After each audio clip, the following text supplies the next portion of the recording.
The greatest love stories in human history are often intertwined with tragedy. Romeo and Juliet, Tristan and Isolde. But there is one story, no less sorrowful than Shakespeare's tragedy and no less grand than medieval legends. The story of Portuguese Prince Pedro and his beloved Inês de Castro shook people's hearts, proving that even death cannot separate true lovers. In the 14th century, when Portugal was an independent kingdom, the heir to the throne, Prince Pedro, was forced to marry by the order of his father, King Afonso IV. Interestingly, in that era, dynastic marriages were often arranged without the spouse's consent, sometimes even without their prior acquaintance. His wife was Castilian Princess Constanza. However, among her ladies-in-waiting was a noblewoman, Inês de Castro, who captivated the prince at first sight.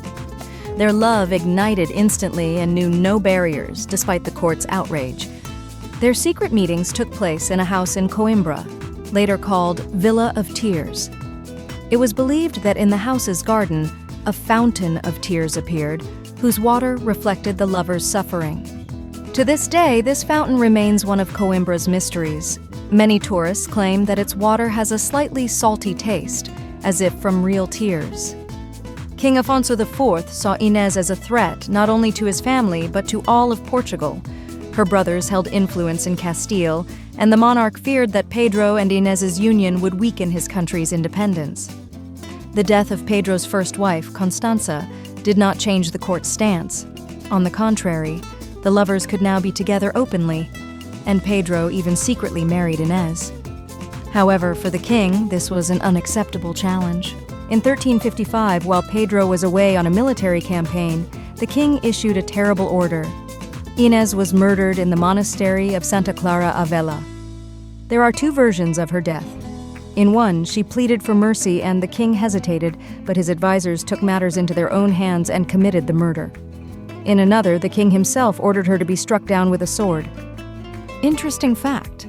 According to legend, when Inês was killed, what flowed from her body was not ordinary blood, but a white liquid resembling milk. This myth sanctified her image, and later some locals even prayed to her, believing she had died an innocent victim of political intrigue. Upon returning and learning of his beloved's death, Pedro swore revenge. A real civil war erupted between the heir and his father. For 2 years, Portugal was ruled by two factions. In 1357, Afonso IV died, and Pedro became the new king. He immediately ordered the capture of Inês's murderers.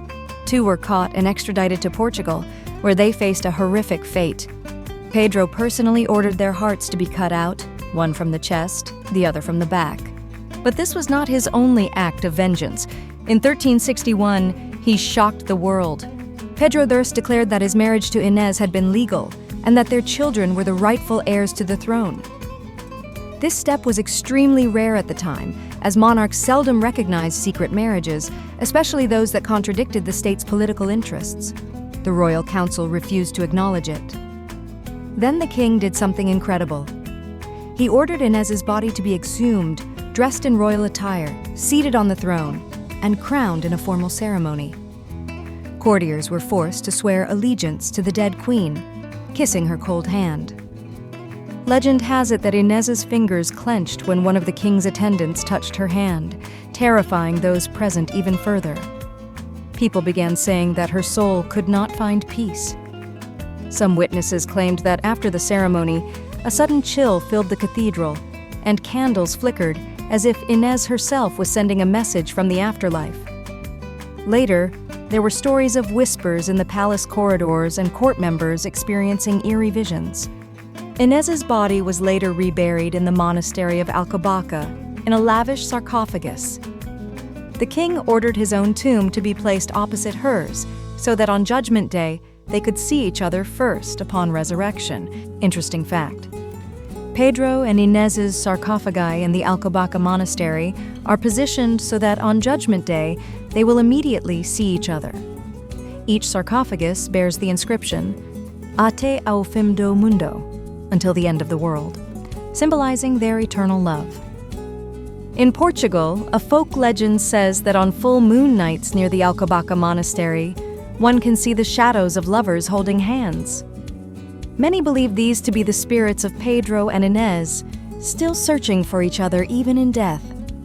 The story of Pedro and Inês has inspired many writers and artists. In the 19th century, their tragic romance became the subject of a Portuguese opera, and today it is frequently adapted for theater and film.